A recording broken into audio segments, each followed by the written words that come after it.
All right, guys, moving on. Nikki Haley. Nikki Haley. I didn't get a chance to address this yesterday, so I want to go ahead and address it now. Let me tell you why Nikki Haley is really running.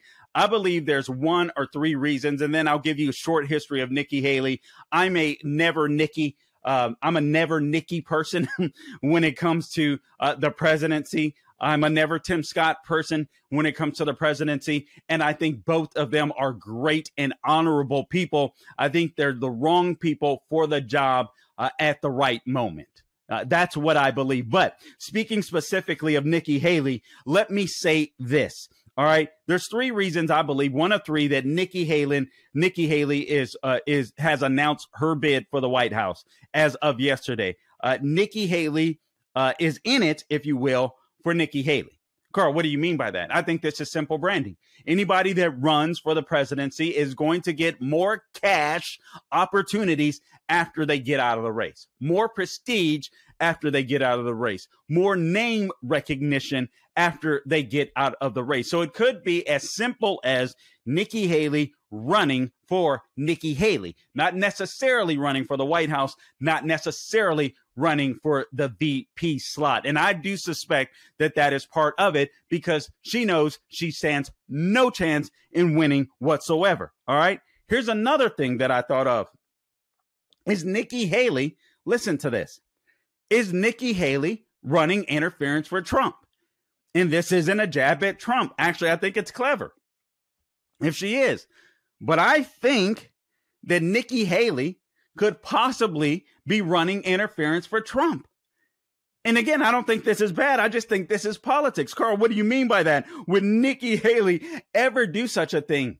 Yeah, it's politics. I think anything is possible in politics. Politics is a blood sport. Is it possible that Nikki Haley, in order to kind of smooth up her relationship with Trump, says, you know what, I can get in this race and I can run interference for you because you see that Trump has attacked anyone that has dared to even suggest they're getting in the race, especially Ron DeSantis or he believes is getting into the presidential race. He's already started to attack them needlessly, in my opinion, but he started to do it. All right. But not Nikki Haley. Now, he also mentioned that Nikki Haley called him, talked to him about this. What did she say, I wonder? Neither one of them mentioned this, but here's what I do know. If there's a crowded field, Trump wins, just like he did in 2016, right? So if it's just Trump and DeSantis, then there's a good chance that DeSantis could win.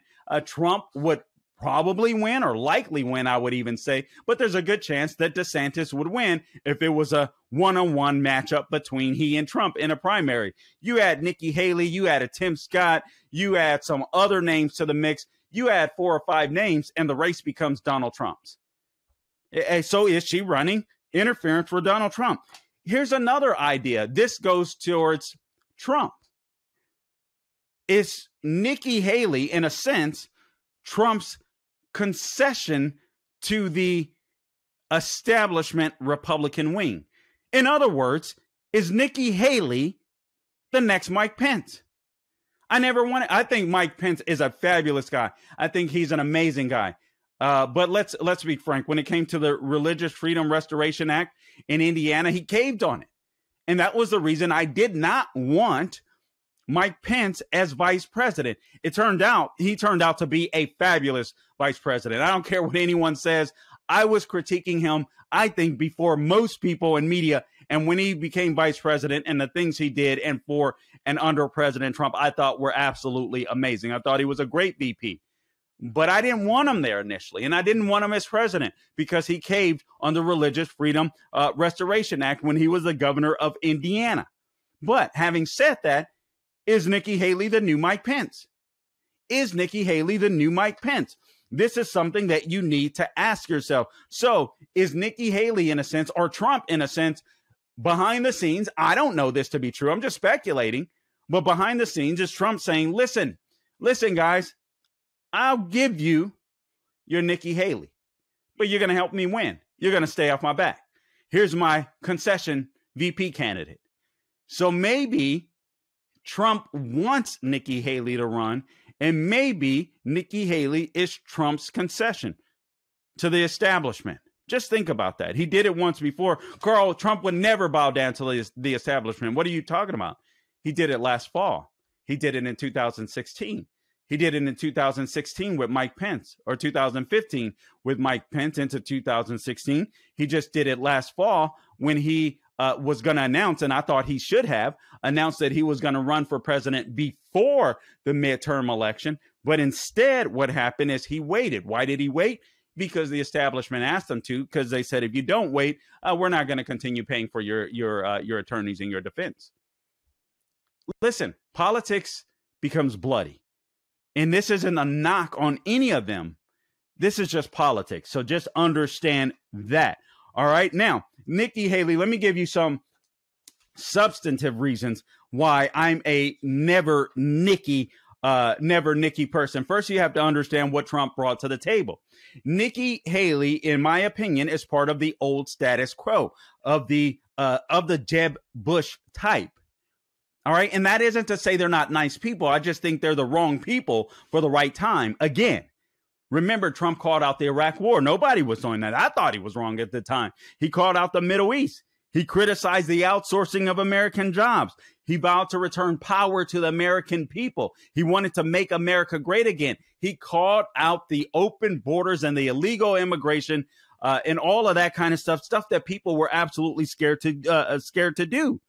And then the GOP establishment, they had been moving leftward, whether it was on social issues, whether it was on issues of a war. They wanted more and more war. Trump said, no, I'm not going to do that.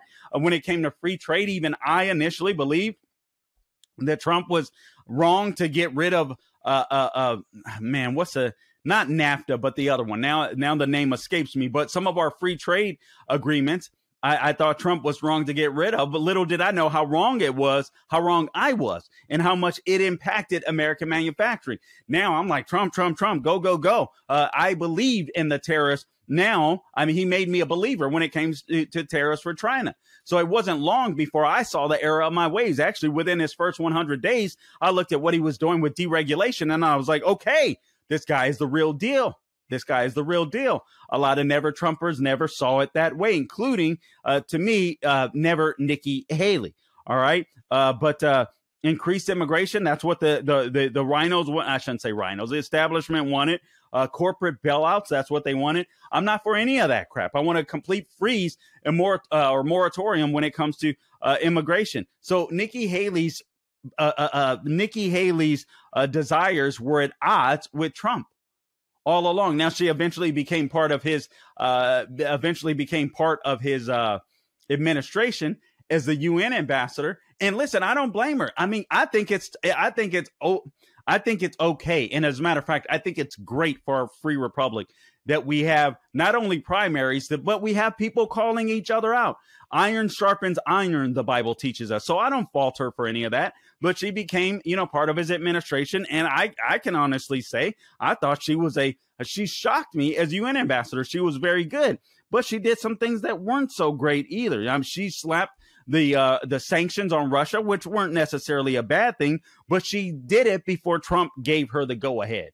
All right. She was kind of eager to get to war. While President Trump campaign had tipped the national pulse on peace with Russia, Haley has said, quote, "We don't trust Russia. We don't trust Putin. We never will. They're never going to be our friend. That's just a fact." And that may be a fact, but that isn't something you say out loud. That's something that going into negotiations with Putin. All right. She preemptively announced new sanctions against Russia before Trump had officially authorized them. That's a no-no. Don't get ahead of the president.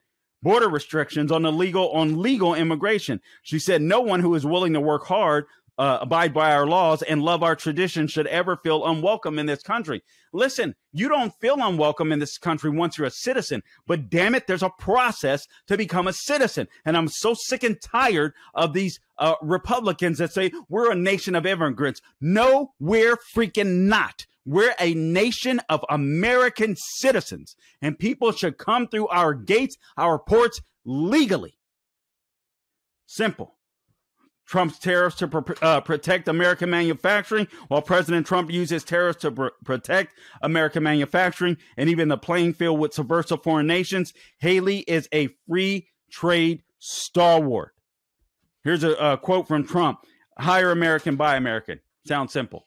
Sounds simple. Actually, I was saying that long before Trump, and I think many of you were, but Trump knew how to get it done. So you have to give him credit for that. H-1B visas. All right. Thousands of Americans were losing their jobs to companies, so companies could hire foreign workers at lower wages. And Nikki Haley wanted to broaden H-1B visas. Here's what she said for Indian tech workers. She said there's a lot of talent in India, and that talent, when they come here and they get educated here, it's the first talent we want to see be able to join our forces and make and work for our companies. Yeah, but we don't want them to do that at the expense of American jobs. Let them come here, let them become citizens, all right, and then let them compete for jobs. That's what you do. Boeing, she was friendly with big business. Now I got to give her grace here because, all right, the article said from the National Post, Haley gained a reputation for being friendly to business during her time as governor. When Boeing faced mounting expenses at their Washington state manufacturing plant due to union agitation and state regulations, Haley offered incentives for them to bring their construction of the new 787 Dreamliner aircraft to South Carolina. I don't fault her for that. But I do think there's a difference in incentivizing big business and getting into bed with big business. And perhaps it's a fine line. But I give her some grace. Rick Scott did that. Governor Perry of Texas did that at the same time. They courted businesses to come to Florida. Governor Perry at the time courted businesses to go to Texas. So that's something we were doing. But when times change, when you find out that companies are going woke, you stop backing them. You don't fund them. You don't give them bailouts. They should never get bailouts, as a matter of fact, from the federal government, in my opinion. So Nikki Haley, and all of the things, all of the big issues that matter, in my opinion, she has not been a solid conservative. And that's why I'm a never Nikki Haley.